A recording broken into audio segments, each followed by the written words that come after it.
Olá, seja muito bem-vindo ao Caldo de Cultura, hoje edição especial com o humorista, provocador e showman chamado Danilo Gentili. Olá. Muito obrigado, Danilo. Eu que agradeço o convite, obrigado. Meu parceiro Marcelo está aqui com a gente. Obrigado, Marcelo. Muito boa tarde. É um prazer estar aqui no estúdio mais disputado. Mais disputado? Mais do que o de noite? Não, esse estúdio é mais disputado que eu sei, cara. É o mais disputado de todos. Escute, tá feliz com o resultado do domingo? Eu sei que você estava no meio da Paulista, você tá... Como é que... Vamos mostrar o vídeo dele na Paulista. Ah, nós temos o vídeo, né? Vamos mostrar esse vídeo. Esse não é o do domingo, mas é um dos, né? Na Avenida Paulista, os membros da elite opressora. Da onde você é? Ginelli, tá em Paulista. Tá em Paulista, Zona Leste. São da elite opressora, vieram aqui oprimir. Isso. Aê, estamos aqui. Só para explicar, esse vídeo não é do último domingo, né? Esse vídeo de março, né? É de março. De 2015. Colocou foi quando começaram com o discurso que só tinha elite branca opressora na rua. Aí todo mundo que eu encontrava que era da elite, eu comecei a entrevistar para colocar nas minhas redes sociais. Muito bom. Mas você tava nesse domingo também, decisivo. Tava, nesse domingo eu tava lá. E respondendo sua pergunta, eu fiquei bastante feliz, sim, que passou o impeachment, embora... Você tá assistindo lá, eu assisti a votação e é meio... Eu achei que eu tava assistindo o trailer daquele filme Esquadrão Suicida. Esquadrão Suicida, que é um bando de bandido que é convocado pra pegar outros bandidos. Entendi. Entendeu? Aí você acaba torcendo pra aquele que tá um pouquinho menos bandido ali, não é? Mas no fim das contas, eu fiquei feliz, cara. Eu acho que é um primeiro passo quer dizer, esses passos vivem dando, mas dessa vez é um bom passo para a classe política ver que brasileiro não é tão idiota assim. É sempre bom que isso acontece, eu acho. Como é que começou Você é aguerrido aí em questão contra o governo federal, contra o PT, né? Quando que começou essa sua... Você é talvez o humorista hoje em dia mais, né, que mais claramente a gente vê como, né, antigoverno, assim, né? Eu acredito que isso talvez seja raro hoje, mas não era quando eu era moleque. Sempre foi normal os humoristas satirizarem o governo. Eu cresci vendo o Agildo Ribeiro com o Cabaré do Barata, onde ele tinha bonecos do Fernando Collor, do Sarney, que estava em exercício. Eu comprava a revista Mad e o Sarney era a capa da Mad, o Collor era a capa da Mad. E eu percebi que depois que eu me lembro que eu via Caceta e Planeta e satirizavam Viajando Henrique Cardoso. Inclusive eles falavam os nomes, né? Os nomes, Viajando, dava nome aos bois. Dava o nome aos bois, Mas o Bussunda fazia uma coisa que hoje é tudo Lula, velado, né? Mas o que eu percebo é que depois que o PT subiu ao poder, ficou um tabu zoar presidente, fazer piada de presidente ou criticar presidente. E eu acho que isso me deu mais vontade ainda de fazer piada com isso. Então eu já estou percebendo que já tem humorista aí vendo que a Dilma vai cair, já estão começando a fazer piada com quem vai entrar. Mas a verdade é que nesses anos de PT, eu vi mais humorista fazendo propaganda, defendendo o PT do que fazendo piada contra. E o humor tem que ser do contra. Então, na verdade, eu acho que eu estou só fazendo o meu trabalho. O presidente da República tem que ser satirizado pela classe humorística, nunca defendido. Não importa quem seja. Agora, você tem alguma... Enfim, alguma hipótese para por que isso ocorre, assim? Por que os humoristas Sim, eu tenho. Pegam tanto no pé? Assim? Eu estou escrevendo um livro a respeito, que vai se chamar O Limite do Humor. E de tudo que eu observo, tudo isso começa... Eu acredito, pelas coisas que eu observei, pelos documentos que eu levantei, pelas entrevistas que eu separei para o livro, que a gente vive uma hegemonia ideológica. Então, hoje é muito feio você ser qualquer coisa que não seja esquerda. E como o PT foi o partido mais de esquerda que apareceu até o momento, todo mundo tem que defender, ou pelo menos fingir que não está vendo. Então, um ou outro humorista que aparece, que discorda, ou que faz... O papel dele de humorista que é satirizar, que abre mão de uma agenda ideológica para fazer o seu trabalho, que é satirizar o governo. Inclusive, você fala isso diariamente no The Noite do SBT. A gente tem até alguns dos vídeos do Danilo no The Noite, falando do governo. A presidente Dilma discursou na última semana e afirmou que em muitos países quem grampeia presidente vai preso. Na hora que eu vi isso eu pensei, quem ajuda bandido a fugir da justiça também Foi na lata, realmente. Ô Danilo, eu queria te perguntar, vendo, você falou no começo ali que se acompanhou detidamente, como todo mundo ali, a votação do impeachment, como é que se avalia a performance ali dos deputados, né? Enfim, quem que você achou os destaques, vamos dizer assim, Cara, sua visão de humorista? Eu só tive destaque de coisa patética, tá muito degradado o Congresso, o que os caras subiam lá e falavam... E são os caras que representam o povo. Talvez o deputado seja a polpa do brasileiro e tá ruim o negócio. Entendeu? Todo mundo... era sempre pela família. Parecia que eu tava vendo um show da Xuxa. Eu agradeço meu pai, minha mãe, minha família e Só você. faltava a Xuxa, Só né? faltava a Xuxa, cara. Ontem, no programa de ontem, a gente sabe, a gente ainda não tem um vídeo, mas que você comentou sobre, enfim, Bolsonaro, a polêmica Bolsonaro e Jean Willis, né? Sim. Qual a sua opinião sobre... Cara, eu acho que... Eu até cheguei a falar no programa que o Jean Willis cuspiu no Bolsonaro. Primeiro que isso é uma coisa horrível, mas também não é legal você chegar lá na hora do discurso e exaltar, homenagear um cara que é torturador. Você vê que dos dois lados tem... Os dois lados estão... Os dois lados estão com desnível. Tá muito degradante, entendeu? Eu acho até que, por um lado, você tem o Bolsonaro, que defende torturador da ditadura militar brasileira. Do outro lado, você tem o Jean Willis, que defende torturador da ditadura militar cubana. O Jean Willis não devia ter cuspido no Bolsonaro, eles deviam ter se beijado. Essa a solução? Eles têm que assumir. Seria apoteótico. Eles precisam assumir logo, que eles têm muita coisa em comum. Entendi. Entendeu? E parar com esse negócio de, não, o que é isso? Os opostos se atraem? Entendeu? E eu acho ridículo o Jean Willis. Estou escandalizado que o Bolsonaro defendeu um ditador. Ele já se vestiu de ditador cubano, entendeu? Eu acho escroto os dois. Eu acho abominável a ditadura, a tortura de qualquer lado. Bom, alguns meses atrás você fez uma montagem de uma entrevista. Não sei, na verdade, se foi montagem ou se você entrevistou de fato a presidente Não, é a entrevista Dilma. do Jô, é a famosa entrevista do Jô. Não, eu fui lá, não foi isso não. Eu fui lá, ela me recebeu. Ela te recebeu? Me recebeu. A gente vai ver os melhores trechos dessa entrevista do Danilo com a presidente Dilma. Olá, estou aqui hoje com o excelentíssimo senhor presidente da República, Dilma Rousseff. Senhor Dilma, você é um presidente recordista em desaprovação popular. O que o seu marqueteiro mandou você começar falando nessa entrevista para ver se ganha a simpatia do brasileiro que está assistindo? A Bíblia é algo fantástico. Falando em demônios, como é que está a situação do PT, o seu partido? A gente estava em uma determinada etapa da prisão, Mas em qual etapa? antes de você ir para os presídios. E você gosta do quê? Homens e mulheres, de todas as maneiras. Beleza, eu também sou loucão, eu também gosto de uma barulho. É por isso que você remixou, o que ela fala fez sentido, né? Eu imagino que foi difícil fazer, ou foi fácil?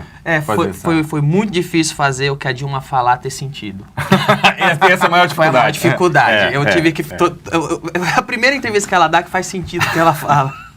Mas falando ainda o que eu fiz aqui foi satirizar aquela entrevista do Jô Soares. Eu ia te perguntar isso, por que essa entrevista? O que te chamou a atenção nessa entrevista do Jô? Porque...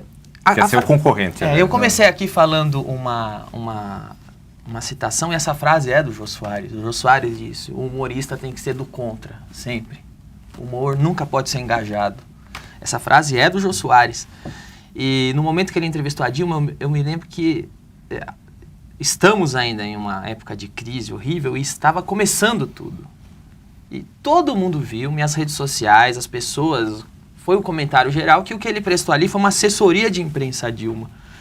Estava parecendo que ele estava querendo ajudar a presidente. Aliás, eu chamo ela ali de senhor presidente. O jornalista da Folha me ligou e perguntou por que eu fui machista na entrevista. Eu quero deixar claro que eu chamei de senhor presidente porque eu acho ridículo, não é machismo, mas eu acho ridículo como chamam ela de presidenta. Então eu pensei, peraí então... Se eu quiser chamar as pessoas de uma palavra que eu inventei agora, eu vou mudar. Pronto, ela chama senhor presidente. Não parece ridículo? A gente ainda mais levando em consideração que presidente é uma palavra, sei lá, unissex. Não é presidento. E ela chega... Ela já muda no primeiro... na primeira oportunidade. Exatamente. Então eu fiz essa essa paródia, a entrevista do Jô, porque eu acho que eu fiz muitas perguntas que todos gostariam que o Jô tivesse feito para ela, como crise, como pegar as contradições que ela fez durante a entrevista. Quem assistir a entrevista na íntegra, quem assistir essa sátira na íntegra vai poder ver que eu falo de outras coisas ali também. Tem uma questão que vem disso aí que é a seguinte, a gente olhando o humor mais afiado, geralmente pega pelo veio politicamente incorreto, né? Uhum. E aí, quando você fez isso, já vieram te acusar de machista. Então, o que você acha dessa inversão, assim, né?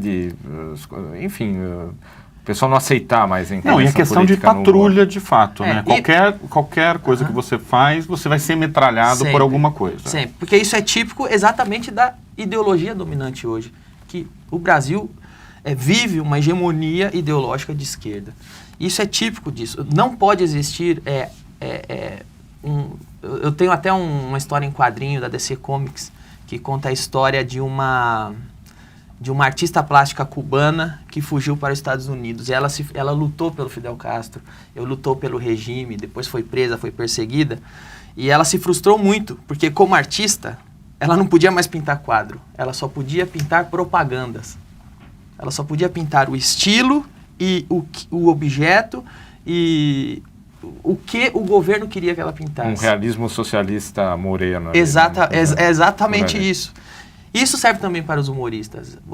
Por isso que tanto humorista calou a boca nesses 12 anos de PT. Porque você só pode fazer piada com quem a agenda do PT ou dessa ideologia ideológica ou dessa hegemonia ideológica permite. Só que a gente entra num paradoxo aí, porque o humor é do contra. Você não pode fazer humor a favor.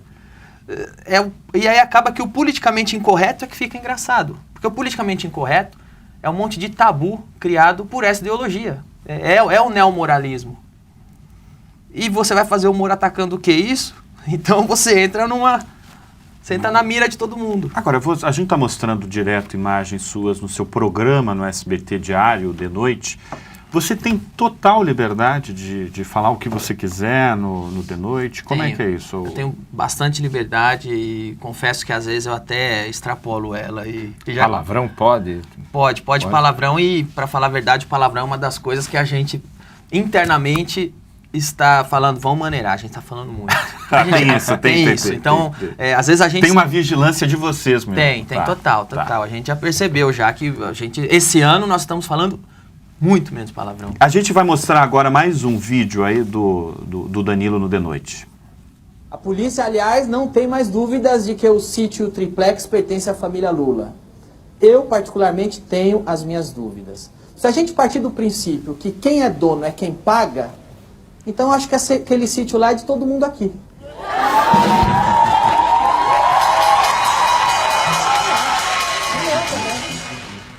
Não, eu fiz justamente essa pergunta porque no SBT, meses ou anos atrás, teve um problema muito sério, em contextos completamente diferentes, porque era no jornalismo, com a Raquel Scheherazade, né?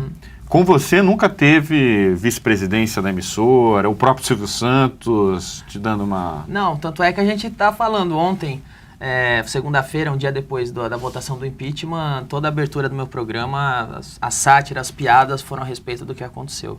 E eu acho que essa é uma das coisas mais legais de eu estar fazendo o programa no SBT hoje. A gente está conseguindo fazer uma coisa além do que você vê hoje na TV aberta. Tem uma questão que a gente até estava debatendo antes, que assim, a partir de um certo momento, acho que do segundo semestre, né, Bruno? Ele vai ter uma concorrência aí de... Você vai ter uma concorrência aí... Acho que vai ser depois das Olimpíadas até. Do Porchat na Record com um talk show, possivelmente. E também, ao que parece, o Adnet vai começar um programa semanal, mensal, inicialmente.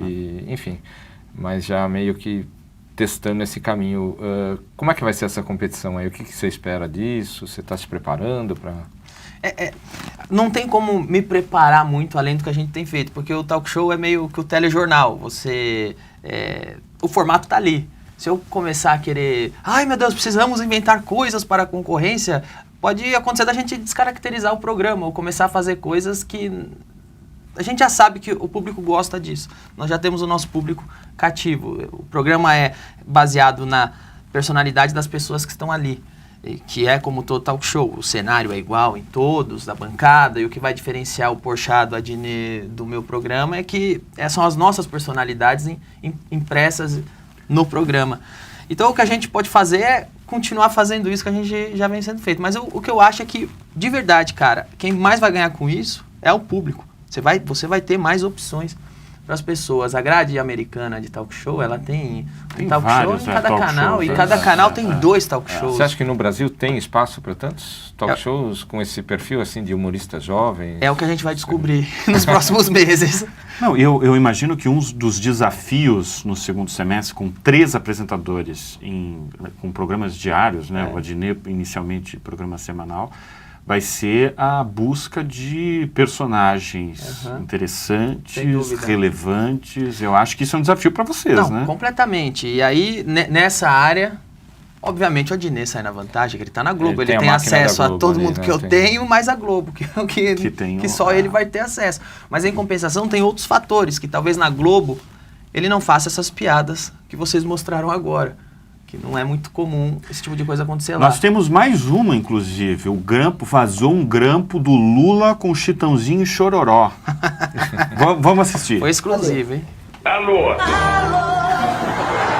Tô ligando pra saber como você está. Tava à toa e por isso. Tudo é criação sua, Danilo? Pra contar que Como é que nasceu equipe, como é que nasce, tirada, por exemplo, o Chitãozinho e Chororó com o Lula? Essa...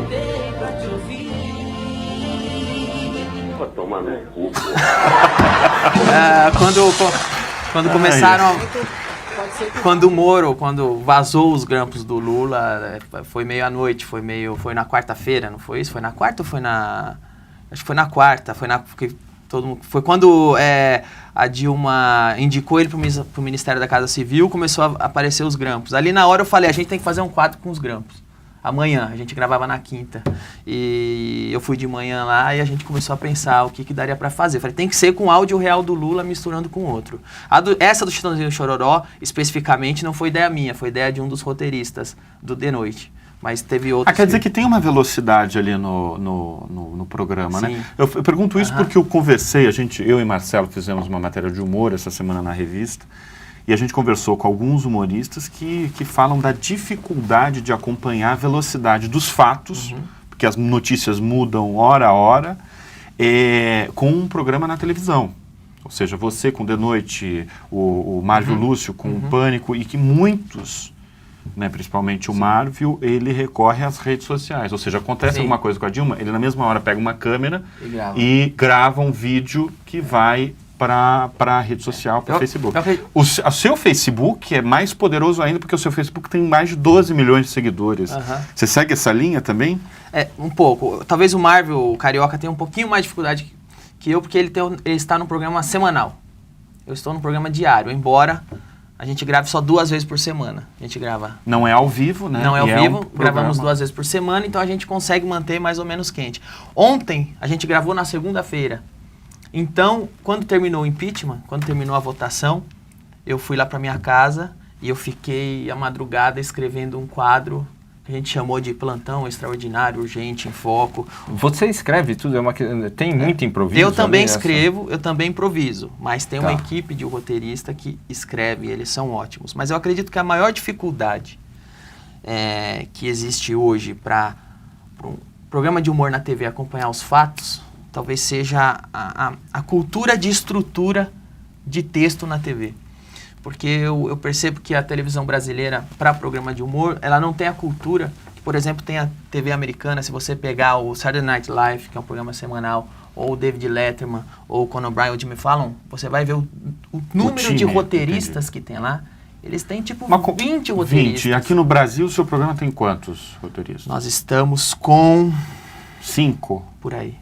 O Tá No Ar tem 10, o Zorra tem 20. O Zorra tem 20, o meu tem 5. Tem 5. E é difícil ampliar isso. A televisão não entende muito a necessidade, porque eu percebo, trabalhando esses anos na TV, que a televisão entende que televisão é coisa de produtor. Então, às vezes, nos programas você vai encontrar mais produtores que roteiristas, mas quando a piada é pontual, como a gente está vendo que tem que ter ali a estrutura clássica, o setup punch, a one-liner, pegar a notícia agora e criar 30 piadas para escolher só 3 das melhores, você precisa de muito. Então, os roteiristas do meu programa, eu vou dizer que são heróis, assim. São caras que, com Porque pouco... programa diário, todo mundo fala que Exato, é. eles não deixam cair. Então, com pouco, eles fazem muito. Muito bem. Danilo, você está com quantos anos? 36. 36. Como é que você se vê daqui a 10 anos? Porque você tem um Mais programa velho. diário, um pouco mais velho. Você tem programa diário, você é muito influente nas redes sociais, você é provocador, você fala o que você pensa. Como é que você se vê daqui a 10 anos? Eu não sei se eu me vejo em um programa diário ainda, eu não sei se eu me vejo ainda funcionando nas redes sociais, mas eu me vejo ainda falando o que eu penso. E talvez por isso que eu não me veja em programa de TV daqui a 10 anos, entendeu? Tem mais um exercíciozinho de futurologia mais próximo aí. Enfim, digamos que a crise acabe, a Dilma caia, o PT saia do poder, né? Vai ficar um vazio para vocês humoristas? Como é que vocês se reinventam, né? Não, aí você vai ver que vai ter mais humorista ainda fazendo piada com o presidente. A hora que sair o PT do governo, aí sim. todos os humoristas vão começar a fazer piada com o presidente. O Temer, aliás, é um bom personagem para satirizar? Sim, e pra falar a verdade, eu tô ansioso para que isso aconteça, porque eu não aguento mais fazer piada do PT. Muita gente chega pra mim e fala, você só faz piada do PT? Eu falo, é claro, eles estão há 12 anos no governo, desde que eu virei humorista eles estão no governo. Eu vou fazer piada com quem? Eles são o governo federal. Então, quando eu estiver fazendo piada com o Temer, com o PMDB ou com o PSDB, significa que o governo mudou. E eu não vejo a hora de fazer piada com as outras pessoas também. Agora, vocês vão reparar que a hora que o PT cair, todos os humoristas vão virar, vão fazer sátiras do presidente da República. Mas, enquanto o PT estava no governo, ninguém fez. Ficaram lá defendendo e tudo mais. Grande parte deles. Ninguém não, estou sendo injusto. O Carioca é um cara que sempre esteve lá, sempre esteve sendo humorista. Pô, só o Carioca? O E o Porta dos Fundos, o Adnet... Olha, eu não vejo muito eles satirizando não, cara, pra falar a real, mano. Aliás, que teve um vídeo do Porta dos Fundos, foi ótimo, que foi da reunião de emergência do... O segundo reunião segundo, de... o do... com o da Tabet, presidente, o Pancho, sim. de foi posição isso. fetal embaixo da mesa. debaixo da mesa. Mas é um pouco mais raro ali na proporção, na minha opinião, entendeu? O que eu tô querendo dizer é o seguinte, que no ambiente que a gente vive, com a crise que a gente está, com a rejeição que este governo tem, isso seria mina de ouro para os humoristas do país. E você vê um ou outro gato pingado fazendo piada. O resto releva, fala de outras coisas, disfarça ou faz uma piadinha para dizer que fez. Isso evidencia muita coisa, entendeu? Entendi. E Gregório do Vivier com seu vídeo da delação, enfim, sofreu ali também, né, Encheram o saco dele. críticas e tudo mais. O que você achou desse episódio? Cara, a gente até falou disso e eu vou repetir o que a gente falou. Eu defendo inteiramente. O pessoal começou a entrar lá, encher o saco do Gregório. E por pensar diferente do Gregório é que eu vou defendê-lo agora. Porque o Gregório já saiu na Folha de São Paulo falando mal de stand-up, que tem piada que não pode ser feita, tem coisas que não podem ser faladas. O Gregório já deu declarações assim, colocando tal limite no humor, bem baseado na agenda ideológica que ele acredita. Esse é o tal limite do humor. Mas por pensar diferente dele, eu defendo ele tá certo. Se ele quis fazer piada daquilo, se ele quis fazer piada da Polícia Federal, Sérgio Moro, ele tem que fazer. E ele vai ter o público dele que vai gostar dele. Um dos problemas que eu acho que tem no Brasil, às vezes, é que o humorista, o formador de opinião, ele fica se escondendo atrás da neutralidade. Entendeu? Então, ele fica pagando de isento. Quando, na verdade, isentão, ele fica dando uma de isentão. Fica em cima do muro. Quando, na verdade, quem não está vendo que você é petista. Quem não viu que o Gregório foi para Portugal e ficou defendendo a Dilma, mesmo que ela fazendo tudo, falando que ela é honesta, sendo que existem provas que ela não é honesta. Né? A gente só tem uma delas, que é da pedalada. É meio Al Capone, pegaram pelo negócio menor, mas pegaram. Eu não escondo de ninguém, eu sou antipetista. E aqui, quando eu falo que eu sou antipetista, já tem os petistas que me odeiam, já ferrou pra mim. Mas eu não escondo isso de ninguém, entendeu? Realmente não gosto do PT. Eu, como humorista, faço piada e farei de todos os presidentes eleitos. Mas eu acho o PT a coisa mais nociva que existe. Então, esse negócio de dar uma de isento é feio. As pessoas percebem que você não é isento, entendeu? Muito bem, muito bem. bem. Danilo, a gente agradece demais a sua participação aqui. Eu que agradeço. Já encerrou. Valeu, obrigado. Valeu. Estão nos chamando aqui. Mas eu e Marcelo nos agradecemos muito, ficamos Obrigado. muito felizes com a sua presença aqui. Valeu, obrigado. Tá bom? Valeu. Desculpe qualquer coisa aí. Imagina. Opa. Valeu, Gente, cara. Valeu, foi muito legal. essa foi mais uma edição do Caldo de Cultura. Até a próxima semana.